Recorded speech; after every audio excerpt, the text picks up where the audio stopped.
السلام علیکم ورحمۃ اللہ وبرکاتہ۔ دوستو، آج ہم بات کرنے والے ہیں ایک ایسے پیغمبر کی جنہوں نے دنیا کی سب سے بڑی سلطنت اللہ نے عطا فرمائی۔ یہ ہے حضرت سلیمان علیہ السلام کی کہانی، سلیمان کی انگوٹھی اور ان کا واقعہ۔ یہ وہ واقعہ ہے جس میں ایک طرف ایک بادشاہ تھا جس کے حکم سے ہوائیں چلتی تھیں، پرندے بات کرتے تھے اور جنات ان کے گھٹنوں کے بل کھڑے ہوتے تھے، اور دوسری طرف وہی بادشاہ جب اپنی انگوٹھی کھو بیٹھا تو ایک شیطان اس کی صورت میں ان کے تخت پر بیٹھ گیا۔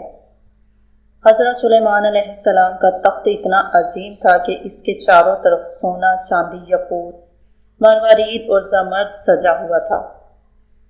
4 سونے کے درخت اس پر لگے ہوئے تھے۔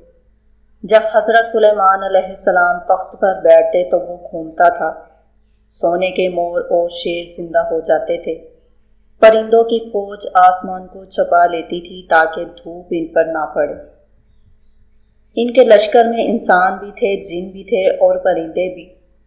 ان کی رسوئی میں ایک وقت میں 2000 اونٹ کا گوشت پکایا جاتا تھا۔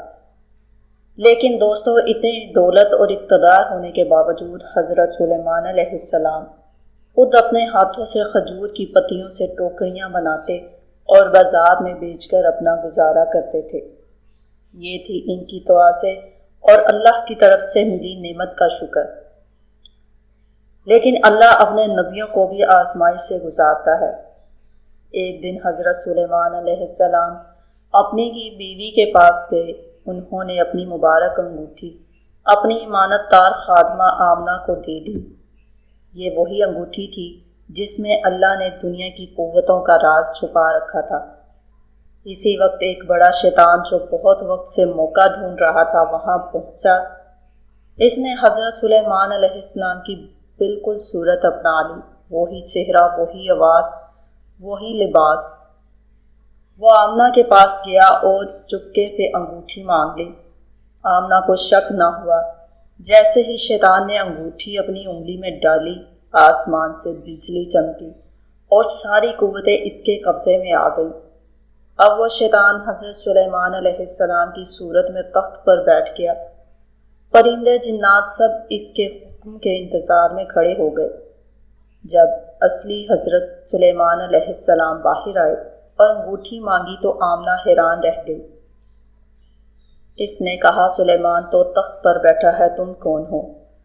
حضرت سلیمان علیہ السلام کو محل سے باہر دھکیل دیا گیا۔ وہ بادشاہ جو ہواؤں پر اڑتا تھا اب ننگے پاؤں گرمی کی ریت پر چل رہا تھا۔ وہ ندی کے کنارے پہنچے اور وہاں مچھلیوں کے ساتھ مزدوری کرنے لگے۔ پورا دن جال پھینکتے، مچھلیاں بیچتے اور صرف 2 مچھلیاں روزانہ معاوضے میں لیتے اور اسی سے گزارا کرتے۔ 40 دن گزر گئے۔ اس آزمائش کی وجہ یہ تھی کہ ان کے گھر میں ایک بیوی نے اپنے والد کی مورت بنا لی تھی اور اس کی پوجا کر رہی تھی۔ حضرت سلیمان علیہ السلام کو خبر نہ تھی، لیکن اللہ نے اپنے نبی کو اس بات پر تنبیہ فرمائی۔ محل میں وہ شیطان بہت ظالمانہ حکومت کر رہا تھا۔ لوگوں کو شک ہونے لگا۔ حضرت سلیمان کی والدہ اور بیویوں نے محسوس کیا کہ یہ ان کا بیٹا یا شوہر نہیں ہو سکتا۔ سب 40 دن پورا ہونے والے تھے۔ شیطان ڈر گیا۔ اس نے انگوٹھی نکال کر سمندر میں پھینک دی اور سوچا کہ اب سلیمان کبھی واپس نہیں آ سکتے۔ لیکن اللہ کو کچھ بھی مشکل نہیں۔ ایک دن حضرت سلیمان علیہ السلام اپنی روز کی مزدوری کی مچھلی کو کاٹنا شروع کیا۔ جب انہوں نے اس کا پیٹ چاکا تو انگلی کو کچھ سخت چیز لگی۔ جب انہوں نے اسے باہر نکالا تو وہی ان کی مبارک انگوٹھی تھی۔ جیسے ہی انہوں نے انگوٹھی پہنی، پوری کائنات میں لرزہ پیدا ہو گیا۔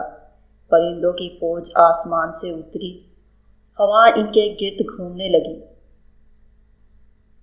اور جناتوں کو احساس ہوا کہ اصلی بادشاہ واپس آ چکے ہیں۔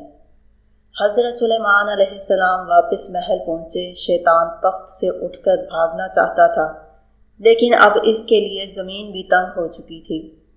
حضرت سلیمان علیہ السلام نے اسے اور اس کی فوج کو پکڑ لیا اور ایسی سزا دی کہ قیامت تک اسے سبق ملے۔ دوستو، اس واقعے سے ہمیں یہی سبق ملتا ہے کہ ساری قوت، سلطنت اور اقتدار صرف اللہ کے ہاتھ میں ہے۔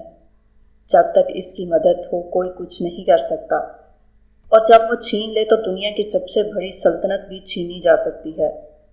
حضرت سلیمان علیہ السلام نے ہمیشہ فرمایا، یہ سب کچھ میرے رب کی مہربانی ہے تاکہ وہ دیکھے کہ میں شکر کرتا ہوں یا نہ شکر۔ اللہ ہم سب کو ان کی سنت پر چلنے کی توفیق عطا فرمائے، آمین۔ یہ تھی آج کی ویڈیو، امید ہے آپ کو پسند آئی ہوگی۔ اگر ویڈیو اچھی لگے تو اسے ضرور لائک کریں اور اسے اپنے دوستوں کے ساتھ ضرور شیئر کریں۔ اور اگر آپ نے ابھی تک ہمارے چینل کو سبسکرائب نہیں کیا تو آپ سے ریکویسٹ ہے کہ چینل کو بھی سبسکرائب کریں تاکہ آنے والی ایسی مزید ایمان افروز واقعات سے بھرپور ویڈیوز آپ کو دیکھنے کو ملتی رہیں۔ ملیں گے نیکسٹ ویڈیو میں، تب تک کے لیے اللہ حافظ۔